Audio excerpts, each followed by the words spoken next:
உன் வாழ்க்கையில் நடக்கிற ஒவ்வொரு விஷயத்துக்கும் நீயே காரணம் என்று நினைக்கிறாயா?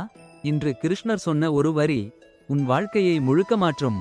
கிருஷ்ணர் சொன்ன அந்த ஒரு வரி, உன் கடமையை செய், பலனை பற்றி கவலைப்படாதே. நீ வேலைக்கு போகிறாய், மிகவும் உழைக்கிறாய், ஆனால் ப்ரமோஷன் கிடைக்கவில்லை. உடனே என்ன நினைக்கிறாய்?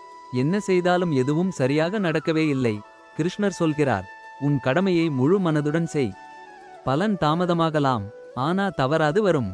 நம்மால் கட்டுப்படுத்த முடிவது நம்முடைய உழைப்புதான், முடிவை இல்லை. அந்த முடிவை பற்றிய பயம்தான் மன அழுத்தத்தை உருவாக்குகிறது. ஒரு மாணவன் இரவு பகலாக கடினமாக படிக்கிறான். ஆனால் தேர்வு நாளில் அவன் மனம் முழுவதும் பதட்டமாகிவிடுகிறது. தோல்வியடைந்தால் என்ன ஆகும் என்ற பயம் அவனை உள்ளிருந்து தளரச் செய்கிறது. அந்த பயம்தான் அவன் செயல்திறனை பாதிக்கிறது. கிருஷ்ணர் கூறுவது மிகவும் தெளிவான ஒன்று, நீ செய்ய வேண்டிய கடமையை முழு மனதுடன் செய். முடிவை பற்றி நினைத்து பயப்படாதே. நம்மால் கட்டுப்படுத்த முடிவது நம்முடைய உழைப்பும் முயற்சியும் மட்டுமே. முடிவை முன்கூட்டியே கணிக்க முடியாது. ஆகவே படிப்பில் கவனம் வை, முடிவை பற்றி யோசிக்காதே. பலனை பற்றிய ஆசையும் பலனை பற்றிய பயமும் இரண்டும் நம் மனதை கலங்க செய்கின்றன. நீ பலனிலிருந்து பற்றிவிடும்போது பயம் குறையும், தன்னம்பிக்கை அதிகரிக்கும், மன அமைதி கிடைக்கும். அப்போதுதான் நீ உன் முழு திறமையுடன் செயல்பட முடியும்.